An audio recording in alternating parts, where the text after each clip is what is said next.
के वीडियो में हम प्रश्नावली 1.1 करेंगे, जो वास्तविक संख्याएं हैं हमारे क्लास 10 के चैप्टर 1, उसको प्रश्नावली 1.1 को हम आज कंप्लीट करेंगे। तो पहला नंबर क्वेश्चन है। इससे पहले हमने इसकी थ्योरी पे वीडियो बनाई है, अगर आपने वो नहीं देखी है तो उसे आप देख लो।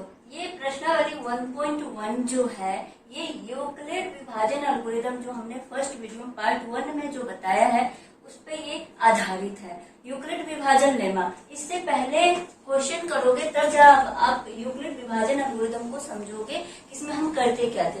बेसिकली मैं शॉर्ट में बता रही हूँ, इसमें दो नंबर्स दिए जाते हैं। यूक्लिड विभाजन एल्गोरिथम में दो नंबर्स दी जाती है और क्या होता है, बड़े वाले नंबर को हम ए मानते हैं और छोटे वाले को हम बी मानते हैं, इस तरीके से मानते हैं। और ये एल्गोरिथम कहती है कि ए इक्वल्स टू जो होता है बी क्यू प्लस आर के होता है। ये हमारा एल्गोरिथम है, यूक्लिड विभाजन एल्गोरिथम है। इसके बेस पे हम ये तीनों क्वेश्चन को भी सॉल्व करेंगे और ये पूरा प्रश्नावली को ही खत्म करेंगे। तो देखो पहला नंबर क्वेश्चन है, ये कह रहा है कि आपको दो संख्या है दिया गया है 135 और 255। तो इसमें 255 क्या है, बड़ा वाला संख्या है, तो ए मान लेंगे हमें यहाँ पर 255 और बी मान लेंगे 135। ठीक है, यहाँ पे मान लिया। और अकॉर्डिंग टू मतलब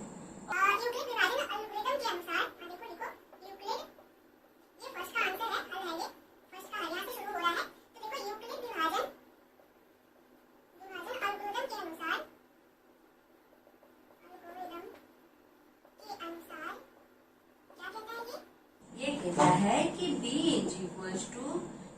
equals to B Q plus R की होता है। ए भी तो समझ लिया, ए भी क्या है, हमने इसको मान लिया, बड़े वाले नंबर को ए मान लिया है और बी छोटे वाले नंबर को मान लिया है। और क्यू और आर कहाँ से मिलेगा, हमें क्यू और आर मिलेगा जब हम ए को डिवाइड करेंगे बी से। समझ में आया, लास्ट लेक्चर में हमने बताया है पार्ट 1 वाले में कि ए को हम बी से डिवाइड करेंगे तो क्यू और आर मिलेगा। कैसे मिलेगा, ये देखो 135 से हमें डिवाइड करना है 225 को, तो एक बार में लगेगा, एक बार में लगा तो 135। अब देखो यहाँ से घटा लेंगे तो 5 में से 5 जीरो गया, 5 में से 5 गया तो घट गया तो वो जीरो बच गया। और ये 12 है, 12 में से 3 गया 9 बच गया, 90 हो गया। तो 90 जो हो गया ना ये हमारा आर हो गया और ये 1 जो है हमारा क्यू हो गया। तो हम यहाँ पर उसी तरीके से लिखेंगे, क्या लिखेंगे, 225 ए की जगह पे 225, बी की जगह पे 135 और गुना है, गुना की जगह पे क्यू की जगह पे हम 1 लिखेंगे। देखो हमने डिवाइड करके भागा करके क्यू निकाल लिया है। और आर क्या बचा है, यहाँ आर यहाँ रिमाइंडर शेषफल है, तो शेषफल हमें कितना मिल गया, 90 मिल गया। ये हम करते थे उसमें। अब देखो अब क्या करना है कि अब जो हमारा ये आर है ये हमें मिल जाएगा, बी बन जाएगा और जो हमारा बी है ये हो जाएगा आर ए। क्यों हम इसको बी मानते हैं, क्यों हम इसको ए मानते हैं, देखो रिमाइंडर जब भी बचेगा ना तो ये भले बी से छोटा बचेगा। आपको पता है इसमें एक यहाँ पर एक शर्त भी है। शर्त क्या है, जो आर जो है ना, आर 0 के बराबर या बड़ा है, आर जो है यहाँ पर 0 के बराबर है या फिर बड़ा है और बी से हमेशा छोटा होगा। बी क्या है, बी छोटा वाला नंबर है, बी वाले छोटा जो नंबर से रिमाइंडर जो बचेगा, शेषफल जो बचेगा वो छोटा होगा। क्यों, देखो 135 यहाँ पर बी है और ये शेषफल बचता है, शेषफल बचता है। तो शेषफल आप खुद दिमाग लगाओ कि जब भी हम किसी से भागा करेंगे किसी भी नंबर में तो शेष हमेशा इससे छोटा ही बचेगा। अगर इससे बराबर आ जाएगा या इसके बड़ा आ गया तो हम उसको फिर से भागा लगा लेंगे, है ना। तो ये समझने वाली बात है। तो समझ गए होंगे कि ये हमारी शर्त है ये। तो शर्त के अकॉर्डिंग तो हम यहाँ पर फिर से वही काम करेंगे कि जो बड़ा वाला नंबर है उसको हम ए मानेंगे, जो छोटा वाला नंबर है उसको बी मानेंगे। अब देखो, अब ए बराबर हमें पता है कि ए बराबर बी क्यू प्लस आर होता है, तो तो हम a क्या है 135 है, और हम फिर यहाँ से 90 तो है नहीं, b तो 90 है, फिर यहाँ से हम कोशिश करेंगे क्या q और r निकालने की। तो q देखो यहाँ 90, अब b है 90, 90 से हम फिर 135 में क्या करेंगे भागा करेंगे, तो 90 कम 90 देखो यहाँ से घटाओगे तो क्या हो जाएगा, ये 5 बच गया और ये 13 है, 13 में से 9 गया, 9 4 13, 45 बच गया। ठीक है, ये हमारा 45 है, ये क्या हो गया हमारा r, और ये जो है ये q हो गया, ये जो 1 आया। 1 कैसे लाते हैं हम, जितने पहाड़े में आता है 90 के एक बार 90 के गुणा करोगे तो 190 आएगा, तो 135 और 2 से कर दिया तो क्या जाएगा 90 दूनी 180, 180 135 से बड़ा हो गया, इसलिए हमें 1 से ही लगाया। तो जितनी बार में जितने पहाड़े में हम इसको जितने गेंदे में हम लगाते हैं तो वो हमारा क्यों हो जाता है। तो देखो अब क्या हो गया, 90 का गुना 1 से करेंगे और शेष क्या बचा है 45। अब ये हमारा क्या हो जाएगा b हो जाएगा और ये a हो जाएगा। और ये हम प्रोसेस कब तक करेंगे, जब तक हमें रिमाइंडर जो है शेषफल जो है वो 0 नहीं मिल जाएगा। तो फिर से करेंगे हम, अब 45 से हम भागा किसमें करेंगे 90 में, 90 में अगर भागा कर रहे हो तो 45 दूनी 90, देखो इसको घटाओगे तो ये 0 0 हो जाएगा। हमें शेष कहाँ तक लाना है 0 तक, 0 आ गया, अब हम आगे नहीं कुछ करेंगे।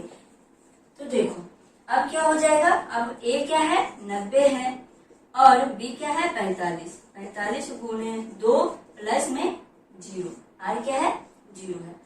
तो अब 0 रिमाइंडर जैसे ही हमें 0 मिला तो ये जो नया जो हमारा क्या होता है b होगा, ये हमारा क्या हो जाएगा HCF हो जाएगा, ये हो जाएगा HCF। तो अब क्या लिखोगे HCF ऑफ, देखो लिखो HCF ऑफ 135 और 225 बराबर 45, क्या है ये 45 आ गया। तो ये आंसर हो गया, ये आंसर हमारा हो गया। ठीक है, अब दूसरे क्वेश्चन की तरफ आते हैं। देखो अब दूसरा का हल है, दूसरा क्वेश्चन क्या कह रहा है, ये हल है 196 और 38,220। अब हम जैसे पिछले क्वेश्चन में किया है, क्या किया है, a को हमने बड़े वाले नंबर को a मान लिया है और छोटे वाले को 196। ठीक है, अब क्या करेंगे, यूक्लिड विभाजन एल्गोरिथम के अनुसार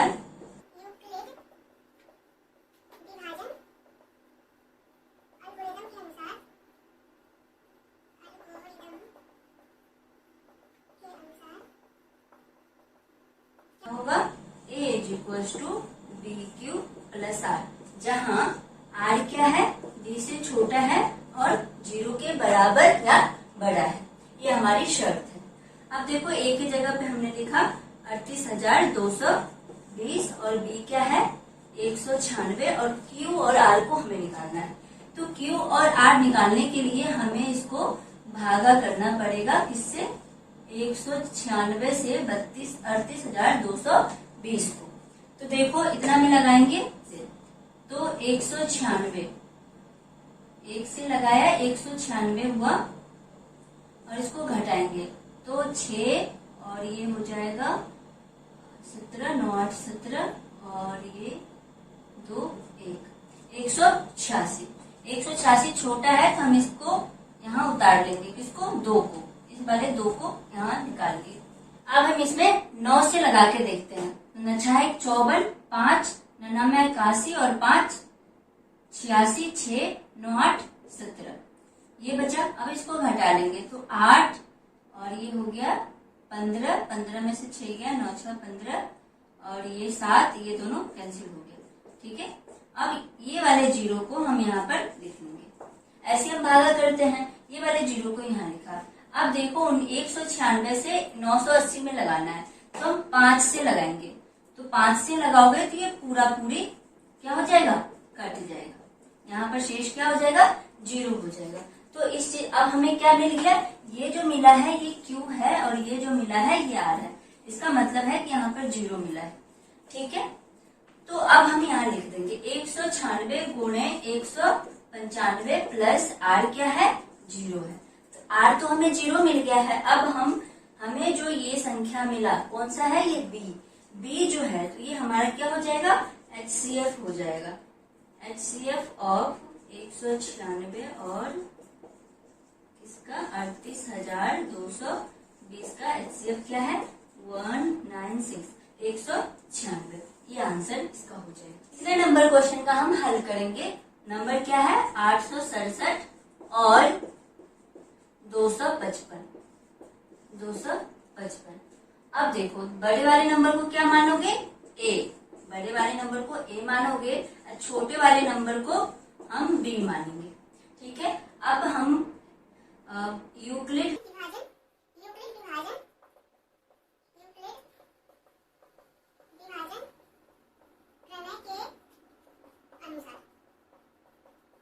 होता है ये A = BQ + R। ए क्या है 867, बी क्या है 255। अब हम बी और क्यू और आर निकालेंगे।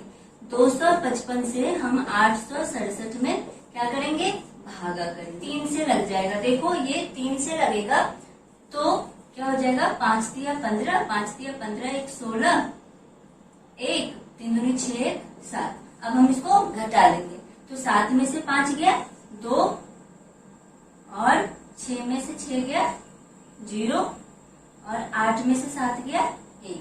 102 क्या है शेष बचा। 102 क्या है शेषफल है। तो हम अब लिखेंगे, क्या लिखोगे 255। क्यू क्या मिल गया, क्यू हमारा ये 3 है और ये आर। ठीक है, तो क्यू मिल गया 3 और आर क्या है 102। अब ये हमारा क्या हो जाएगा बी हो जाएगा और ये ए हो जाएगा। तो 255 बराबर अब 102 बी क्यू। अब क्यू क्या करना है हमें निकालना है। तो 102 से हमें भागा करना है 255 में। अब नया ए तो हमारा ये हो गया, तो 102 से हमें भागा करना है 255 में। तो 2 से लगाओ तो 2 दूनी 4 0 2। अब घटा लो तो 1 और 5 51 क्या हो गया शेषफल हो गया। अब हम लिखेंगे, क्या लिखेंगे, क्या मिला है क्यू हमें 2 मिला है और आर क्या मिला है 51। ठीक है, अब हमें नया बी ये है और नया ए ये है। ये हम कब तक करेंगे, जब तक हमें शेषफल 0 नहीं मिल जाता। तो 102 बराबर 51 गुने, देखो 51 से अब भागा करना है 102 में, तो कितना से लगाओगे 2 से। ये 102 मिल गया और ये 0 मिल गया। ये Q है और ये R है। समझ में आ रहा है। तो Q के जगह पे हम 2 लिखेंगे, R के जगह पे 0 लिखेंगे, क्योंकि हमें रिमाइंडर शेषफल क्या मिला है 0 मिला है। हमने लिख दिया। अब जैसे ही शेषफल 0 आया और नया जो हमारा A बनेगा वो हमारा क्या हो जाएगा HCF हो जाएगा। तो HCF क्या लिखोगे, HCF ऑफ 867 और 255 बराबर क्या मिला 51। ये हमारा क्या हो गया आंसर हो गया। अब हम दूसरे क्वेश्चन की तरफ आ रहे हैं। अब देखो हमारा दूसरा क्वेश्चन क्या कह रहा है, कह रहा है दर्शाइए कि कोई भी धनात्मक विषम पूर्णांक। देखो पूर्णांक है तो ये पूर्णांक क्या होता है, इसमें प्लस और माइनस दोनों वाले नंबर होते हैं। ठीक है, कह रहा है धनात्मक विषम पूर्णांक। धनात्मक मतलब कि वो संख्या क्या है पॉजिटिव है, प्लस वाले हैं, है ना। और विषम है तो विषम क्या होता है हमारा 1 3 5 7 ये सब नंबर हमारे क्या है विषम है। तो कह रहा है कोई भी धनात्मक विषम पूर्णांक 6q + 1 या 6q + 3 या 6q + 5 के रूप का होता है, जहाँ q कोई पूर्णांक है। q क्या है कोई पूर्णांक है। तो हम इसको देखेंगे कि ये क्या कह रहा है। बहुत ही आसान होता है ये, बस लैंग्वेज होता है, भाषा की वजह से हमें टफ लगता है, लेकिन ये बहुत इजी होता है। देखो हम यूज क्या करेंगे यूक्लिड विभाजन एल्गोरिथम। अब हल देखो, हल में क्या लिखेंगे यूक्लिड विभाजन एल्गोरिथम के अनुसार ये बराबर बी क्यू प्लस आर होता है, जहाँ पर आर क्या है, आर जीरो से बड़ा या बराबर और बी से छोटा होता है। अब देखो, अब ये कहोगे कि यहाँ पर ए बी तो दिया हुआ नहीं है, तो हम इसको मानते हैं। देखो मान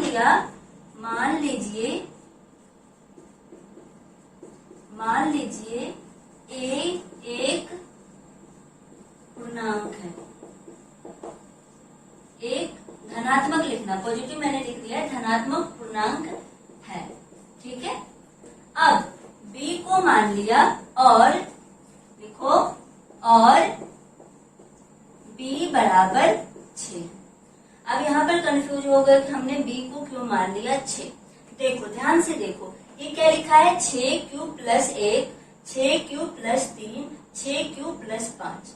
आपको ऐसा लग रहा है कि हमने पढ़ा है कि a बराबर बी क्यू प्लस आर, तो b के जगह पे देखो, q की जगह पे तो सब जगह q है, लेकिन b के जगह पर फिक्स है, 6 है, तो हम इसके अनुसार हमने मान लिया कि b क्या है, यहाँ पर 6 है। हमें क्वेश्चन में ही दिया हुआ है, हमने कहीं से माना नहीं है, ठीक है। तो b बराबर हमने क्या ले लिया, 6 ले लिया, क्योंकि हमने यहाँ से क्या किया, इसको इक्वेट करके देखा तो हमें b बराबर 6 दिख रहा है, तो मान लिया कि b बराबर 6 है।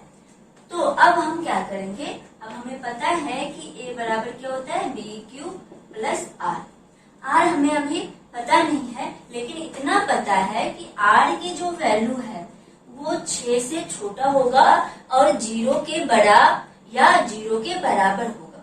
इतना तो हमें मालूम है इस शर्त के अकॉर्डिंग।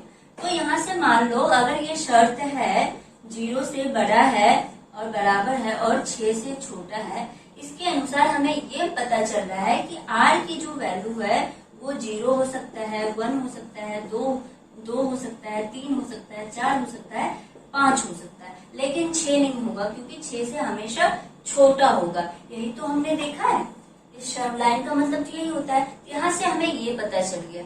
अब हम क्या करेंगे, r की हर वैल्यू पे हर मान पे हम इसको सॉल्व करने की कोशिश करते हैं। देखो a बराबर क्या मिल रहा है, b की जगह पे 6 लिखा, अब q की जगह पे जब क्या है, जब r बराबर 0 है तो हमें a बराबर क्या मिल रहा है, 6q प्लस 0। r की जगह पे हमने 0 रखा, तो 6q प्लस 0 बराबर क्या होता है, 6q। किसी भी संख्या में 0 को ऐड करते हो तो संख्या सेम रहता है, तो हमने संख्या उतना ही लिख दिया। अब हम r बराबर 1 लेते हैं। r बराबर जैसे ही 1 लोगे तो क्या मिल जाएगा, 6q प्लस 1, ये मिल गया। अब r बराबर 2 लेते हैं, तो a बराबर 6q प्लस 2, ये हमें मिला। r बराबर 3 लेते हैं, a बराबर 6q प्लस 3। इसी तरह निकालोगे, जब हम r बराबर 4 लेंगे तो a बराबर 6q प्लस 4 मिलेगा। अब ऐसे ही r बराबर जब हम 5 लेंगे तो क्या मिल जाएगा, a बराबर 6q प्लस 5, ये मिल गया। अब देखो क्वेश्चन क्या कह रहा है, क्वेश्चन छोड़ो, अब हमें क्या करना है, यहाँ से हम सम संख्या निकालेंगे। सम संख्या कैसे निकालोगे, कैसे समझोगे कि सम संख्या इसमें कौन है ना। इसमें हम कैसे समझेंगे कि इस सम में सम संख्या कौन है। तो देखो 6 तो फिक्स है, 6 तो हर किसी में है, और क्यू की कोई वैल्यू मिलेगी, क्यू के कोई मान मिलेगा हमें। जैसे हमने क्यू का वैल्यू 1 रखा, तो 6 में 1 से गुणा करोगे, यही तो करोगे। देखो 6q की जगह पे हमने 1 रखा, तो 6 गुणे 1 तो 6 मिलेगा। अगर q का वैल्यू 2 रखोगे तो 6 गुणे 2 तो 12 मिला। कहने का मतलब ये है कि अगर 6 सब में है, q की वैल्यू कुछ भी रखते हो, 1 से लेकर आपको अनंत तक कुछ भी रखते हो, तो 6 के पहाड़ा पढ़ोगे तो क्या मिलेगा, 6 का 6 कम 6, 6 दूनी 12, 6 तिया 18, 6 चौका 24। देखो सारे 6 में क्या मिल रहा है, सम संख्या मिल रहा है। 6 के पहाड़े में सारे संख्या क्या है, सम है। तो क्योंकि कोई भी वैल्यू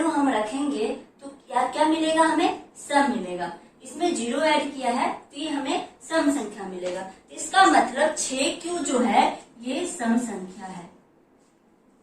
6Q क्या है? सम संख्या है। अब देखो, अब 6Q हमें मिल गया है सम संख्या।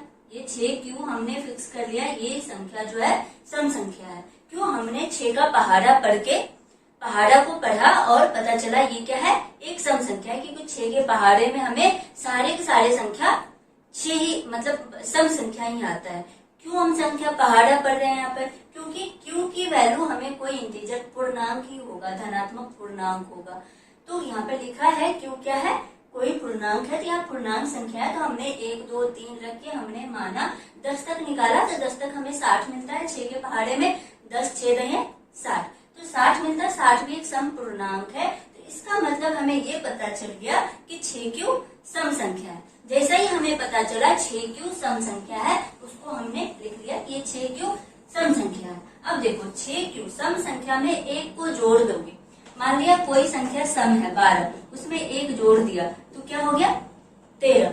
सम संख्या 14 है, इसमें हमें एक जोड़ दिया हमने तो क्या हो गया? 15 हो गया। देखो एक जोड़ने से ये क्या हो जा रहा है? हमारा विषम हो जा रहा है। एक जोड़ने से हमारा क्या हो जा रहा है? विषम संख्या हो जा रहा है। इसका मतलब 6Q प्लस 1 जमा 1 जो है ये क्या है? विषम संख्या है। बात को समझो एकदम, ये समझ लिया ना तो आगे के सारे क्वेश्चन आप कर लोगे।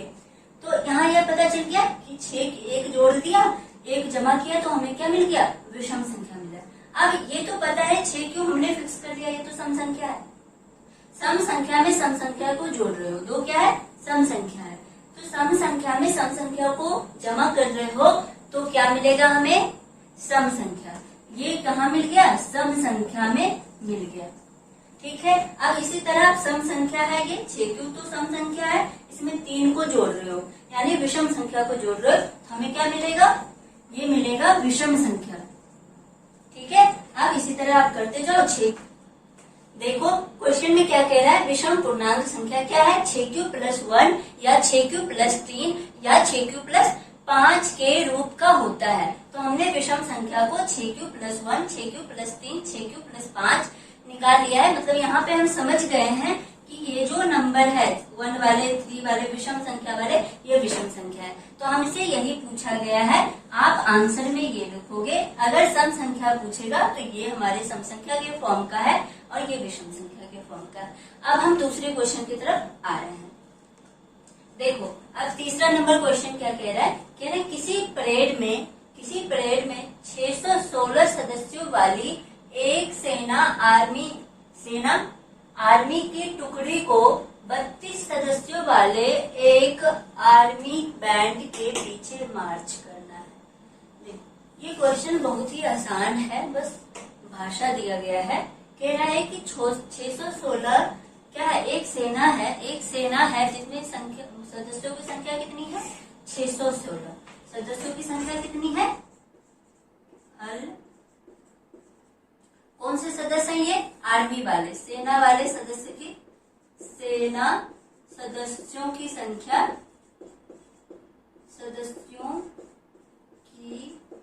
कितनी है? 616। ठीक है।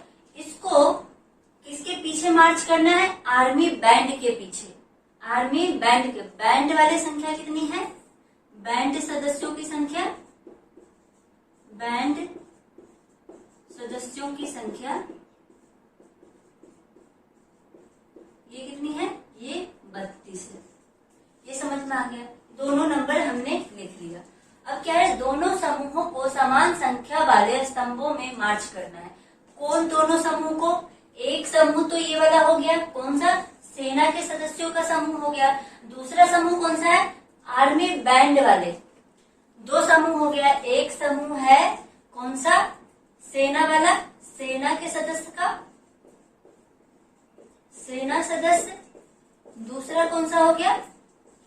बैंड सदस्य। ठीक है, बैंड सदस्य। ये दो समूह है। इसमें कितने संख्या है? 32। इसमें कितने हैं? 616। इसमें कितने हैं? 616। इन दोनों, अब ये कह रहा है इन दोनों समूह ए और बी, मान लिया ए है और ये बी है। अब अब पता चल गया ये दो समूह है। कौन सा समूह? एक सेना सदस्य और एक बैंड सदस्य। इन दोनों समूह को समान संख्या वाले स्तंभ मतलब क्या होता है? कॉलम, ठीक है। समान संख्या वाले स्तंभ में इसको क्या करना है? मार्च करना है। मार्च मतलब आपको याद है 26 जनवरी 15 अगस्त पे आपने देखा होगा कि झंडा फहराया जाता है, तो आगे बैंड वाले होते हैं, है ना। पीछे क्या होता है? सेना वाले होते हैं जो लेफ्ट राइट करते रहते हैं। तो सेम वही सीन क्रिएट हो रहा है। सेना वाले में कितने होते हैं? 600। बैंड वाले हमेशा कम संख्या में होते हैं, तो वही सीन है 32। अब कह रहा है इन दोनों को समान संख्या वाले स्तंभ में इसको क्या करना है? इन दोनों को मार्च करना है। मार्च मतलब वही आगे बैंड बजता रहेगा, पीछे सेना क्या करेंगे? मार्च करते रहेंगे। तो वो करना है। तो अब कह रहा है अधिकतम संख्या बताओ, कौन से स्तंभ की अधिकतम संख्या क्या है जिसमें वो मार्च कर सकते हैं। अब इन दोनों की संख्या कितनी होनी चाहिए? इन दोनों को अब समान संख्या वाले स्तंभ में इसको मार्च करना है, तो कह उस स्तंभ की अधिकतम संख्या क्या है? किसकी? उन स्तंभ वाले मतलब कॉलम वाले संख्या को पूछ रहा है। तो अब देखो, अब इसमें क्या करो? अधिकतम पूछ रहा है, जैसे ही अधिकतम पूछे हमेशा याद रखे कम से कम पूछता है तो हम उसका एलसीएम निकालते हैं। कम से कम पूछता है तो हम एलसीएम निकालते हैं। कम से कम संख्या अगर पूछ रहा है तो अधिक से अधिक पूछता है तो हम उसका एचसीएफ निकालते हैं। ये हमेशा याद रखो, अधिकतम पूछेगा अधिक से अधिक तो हम एचसीएफ निकालेंगे, कम से कम पूछ रहा है तो उसका हम एलसीएम निकालेंगे। और यहाँ पे कॉमन सेंस की बात है, हम यहाँ पर क्या पढ़ रहे हैं? यूक्लिड विभाजन एल्गोरिथम, तो उसी पे बेस्ड हम क्वेश्चन कर रहे हैं, तो उसी का क्वेश्चन होगा। अब हमने मान लिया, अब हमें पता है कि बड़े वाले संख्याओं को हम ए मानते हैं, छोटे वाले को बी मानते हैं, मान लिया। अब देखो किसके अनुसार? यूक्लिड विभाजन एल्गोरिथम के अनुसार क्या होता है? ए बराबर बी क्यू। क्या होता है? ए बराबर बी क्यू प्लस आर। अब ए और बी तो हमें पता है, बी क्यू निकालेंगे। तो बी क्यू निकालेंगे, इसके लिए हम क्या करेंगे? बी से ए में भागा करेंगे। बी से ए में क्या करेंगे? भागा करेंगे। तो देखो बी से किया 32, क्यू में बी में ए में किया 616। अब देखो इसमें लगाओ, दो संख्या में तो एक से लगेगा 32, इसको घटाओगे तो ये हो जाएगा 29, 6। अब देखो अब किससे निकलेगा? अब 29 और 6 निकालेंगे, ये वाले नंबर को नीचे कर लेंगे, 6 आ गया। तो अब 8, 9 से लगाओ, तो 9 से लगाओगे तो 9 दूनी 18 और 9 तिया 27, 27 एक 28। देखो 288, इसमें 8 8 16 और ये 0 0 कट जाएगा। ये क्या बचा? शेष बचा। कितना बचा शेष? 8 बचा। हम यहाँ पे लिखेंगे 616 बराबर 32 गुने 19 प्लस 8। ये हमारा 19 आया है, ये हमारा क्यू हो गया, और 8 जो आया है वो आर हो गया। तो हमने उसी तरह लिख दिया। अब ये हमारा बी हो जाएगा और ये ए हो जाएगा। तो देखो 32 बराबर क्या हो जाएगा? 8 गुने 4 प्लस 0। कैसे कर दिया डायरेक्ट? अब 8 से 32 में क्या करोगे? भागा करोगे, तो 8 चौका 32 और ये घटाओगे तो ये 0 मिल जाएगा। हमने वही चीज यहाँ लिखा है, तो समझ में आ गया। और ये जो बचा, अब जो नया ये नंबर बचा 8, ये हमारा क्या हो जाएगा? एचसीएफ हो जाएगा। एचसीएफ किसका हो जाएगा? 32 और 616 का। 32 616 का एचसीएफ कितना है? 8 है। तो इस तरीके से हम लिख देंगे, क्या लिख देंगे?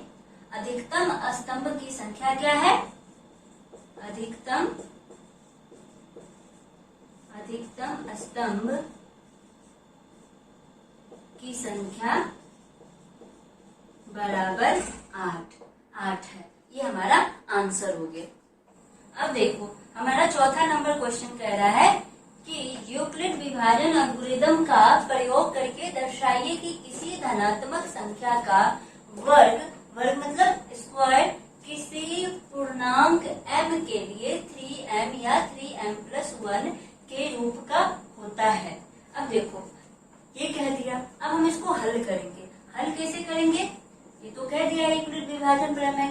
योग करके। तो लिखेंगे, क्या लिखेंगे, यूक्लिड विभाजन प्रमेयिका के अनुसार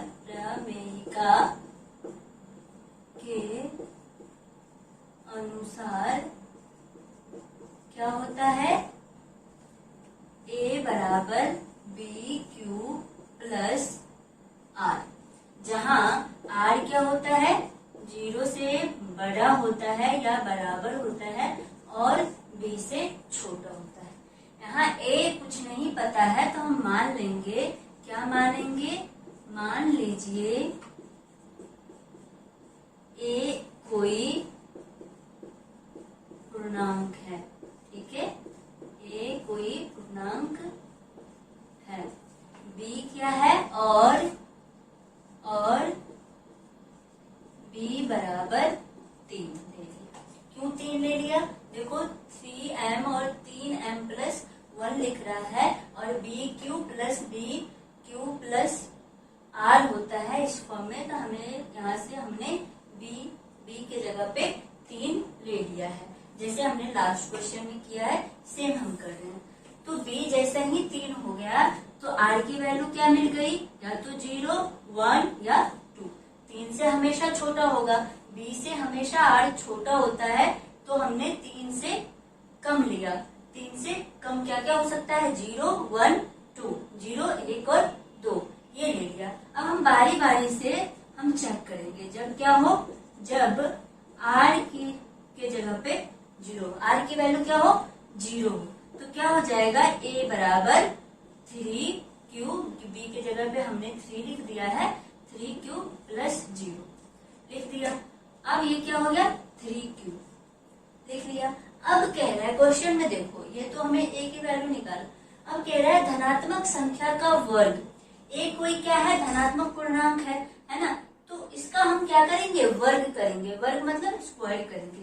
तो दोनों तरफ क्या करोगे, दोनों तरफ वर्ग करने पर हमें क्या मिलेगा, a स्क्वायर बराबर 3q का स्क्वायर, ये मिलेगा। अब देखो इसको क्या लिख सकते हो, a स्क्वायर, 3 का स्क्वायर करोगे तो 9 मिलेगा और q का स्क्वायर करोगे तो q स्क्वायर। अब हमें 3m के फॉर्म में इसको चेंज करना है, इसलिए अब यहाँ से हम क्या करेंगे, 3 कॉमन ले लेंगे। a स्क्वायर बराबर 3 कॉमन ले लोगे तो यहाँ पर क्या बचेगा, 3 और q स्क्वायर, यही बचेगा ना। यहाँ से हमने 3 लिया कॉमन। अब कहोगे 3 ही क्यों कॉमन लिया है ना, 3 इसलिए कॉमन लिया है क्योंकि हमें 3m प्लस 1 ऐसे फॉर्म में हमको इसको बनाना है। तो अब देखो इस 3q स्क्वायर को हम लिख देंगे m बराबर 3q स्क्वायर। हम इसको क्या रहे हैं, मान रहे हैं, मानने के लिए तो हम कुछ भी मान लेंगे, ठीक है, इसलिए हम यहाँ पर माना, ठीक है, m बराबर 3q स्क्वायर, यहाँ पर हमने माना। जैसे ही माना कि हम इसके जगह पे 3m लिख देंगे, तो मिल गया, इसका वर्ग किए तो हमें 3m मिल गया। हम r की वैल्यू क्या लिए थे, 0। अब हम r की वैल्यू जब हम 1 लेंगे तो क्या मिलेगा, a बराबर मिलेगा 3q प्लस 1 जमा 1, तो ये मिल गया। अब हम इसको क्या करेंगे, वर्ग करेंगे, क्योंकि क्वेश्चन ही कह रहा है कि कोई धनात्मक पूर्णांक लो और उसको वर्ग करो, फिर बताओ कि ये जो हमारा कोई पूर्णांक आ रहा है इस फॉर्म का है, तो हम वही काम कर रहे हैं। तो इसको वर्ग करेंगे, 3q प्लस 1 का स्क्वायर, तो क्या मिला, ये देखो 3, ये ऐसे होता है ना, क्या होता है, a प्लस बी का whole square, a plus B का होल स्क्वायर है तो होता है a square plus 2ab plus b square, यही होता है ना। इस फॉर्म पे हमें इसको क्या करना है, ब्रेक करना है। तो 3q का square plus 2 into 3q plus 1 plus 3q into 1 plus 1 का स्क्वायर। देखो a की जगह पे 3q है, b की जगह पे 1 है और 2ab कर दिया, ठीक है। अब देखो, अब हम क्या करेंगे, अब हम करेंगे कि a स्क्वायर स्क्वायर बराबर है 3 का क्यू स्क्वायर करो, 3 क्यू का स्क्वायर करोगे तो 9 क्यू स्क्वायर होगा, ठीक है। और 3 दूनी 6 क्यू प्लस 1, ये मिला। अब हमें इसको ऐसे ब्रेक करना है, इसको ऐसे तोड़ना है कि हमें 3m प्लस 1 मिल जाए। तो हम कोशिश करते हैं, क्या करेंगे, यहाँ से 3 कॉमन ले लेंगे, ले लिया। अब यहाँ बचा 3q स्क्वायर प्लस 2q, और इसको रहने देते हैं हम, ठीक है। क्यों रहने दिया, क्योंकि हमें प्लस 1 मिल ही रहा है और फॉर्म भी हमारा क्या रूप है, प्लस 1 का ही है, इसलिए हमने इसको छोड़ दिया। अब देखो इतना को हम क्या लिख लेंगे, 3m प्लस 1। हमने मान लिया, क्या मान लिया कि m बराबर 3q स्क्वायर प्लस 2q क्या है, माना है। समझ में आया? हम कुछ नहीं कर रहे हैं, बस हम इस फॉर्म में लाने की कोशिश कर रहे हैं, आ रहा है या नहीं यही देख रहे हैं। तो हमने इस फॉर्म को यहाँ पर लिख दिया। अब देखेंगे हम r बराबर 2 जब लेंगे तो r बराबर 2 लिया तो क्या मिला, a बराबर b की जगह पे 3 है, bq प्लस r की जगह पे क्या है 2, r बराबर 2 लिया तो bq plus r, bq plus 2 कर दिया। अब देखो इसको क्या करेंगे, वर्ग करेंगे, दोनों तरफ वर्ग करेंगे तो a स्क्वायर 3q प्लस 2 का होल स्क्वायर करेंगे तो a प्लस b का होल स्क्वायर क्या होता है, a square plus 2ab plus b square. इस फॉर्म पे हम इसको क्या करेंगे, अब तोड़ेंगे। तो अब देखो तोड़ोगे तो क्या होगा, 3q का स्क्वायर प्लस 2 गुणे 3q गुणे 2 प्लस 2 का स्क्वायर, यही होगा ना। देखो 2ab प्लस b स्क्वायर हमने ब्रेक किया। अब देखो 9q स्क्वायर प्लस ये क्या हो जाएगा, 2 3 6 दूनी 12q प्लस 4, ये हो जाएगा। अब हमें इसे भी ब्रेक करना है, किस फॉर्म पे, 3m प्लस 1 के फॉर्म पे। अब देखो यहाँ से हम 3 कॉमन ले लेंगे। पहले एक चीज और कर लो, क्या कर लो, इसको भी 3 बना लेते हैं 4 को, क्योंकि इसमें हमने कुछ नहीं किया, क्यों, यहाँ पर 1 आ रहा था बट यहाँ पर प्लस 1 कहीं दिख नहीं रहा है, तो हम इसको कोशिश कर लेते हैं आ जाए।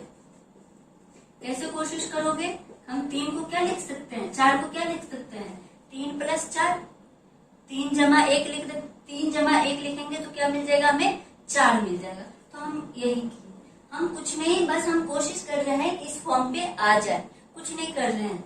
तो देखो यहाँ से हम अब क्या करेंगे, इन सब में से 3 कॉमन ले लेंगे। देखो प्लस 1 आ गया, जमा 1 तो हमें सब में चाहिए, तो हमें प्लस 1 मिल गया है, जिसको हम कुछ नहीं करेंगे।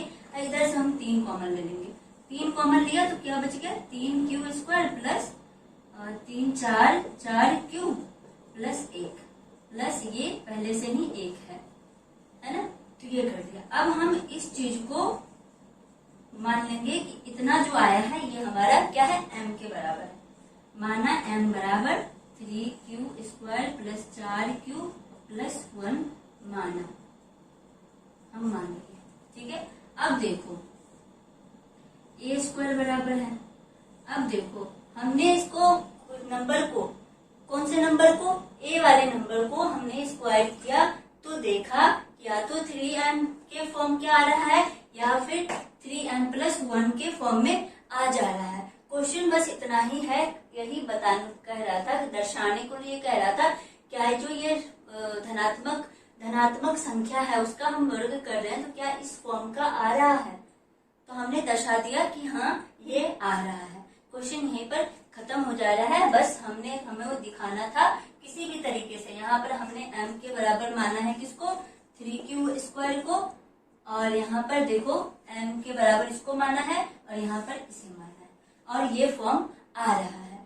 तो ये हमारा यहीं पर सॉल्यूशन खत्म हो रहा है, हल हो गया, इसको आप लिख सकते हो। देखो अब हमारा 5वां क्वेश्चन कह रहा है कि यूक्लिड विभाजन एल्गोरिथम का प्रयोग करके दर्शाइए कि किसी धनात्मक पूर्णांक का घन 9m प्लस 1 या 9m जमा 8 के रूप का होता है। ये हमें क्या करना है, ये दर्शाना है, हमें दिखाना है। जैसे लास्ट क्वेश्चन में हमने वर्ग वाले का किया है, सेम हो बहू हम ऐसा ही करेंगे, बस वहां पर वर्ग था, यहाँ पर क्या करेंगे, घन करेंगे। घन मतलब क्यूब करेंगे, पावर उसका 3 करेंगे। तो हम देखते हैं हल इसका। हल क्या है, यूक्लिड विभाजन एल्गोरिथम के अनुसार, विभाजन एल्गोरिथम के अनुसार हमें क्या पता है, हमें ये पता है कि a बराबर बी क्यू प्लस आर होता है, जहाँ पर r क्या है, 0 से बड़ा है या बराबर है और b से छोटा है। यहाँ पर हम एज्यूम करेंगे कि मान लीजिए a कोई धनात्मक पूर्णांक है,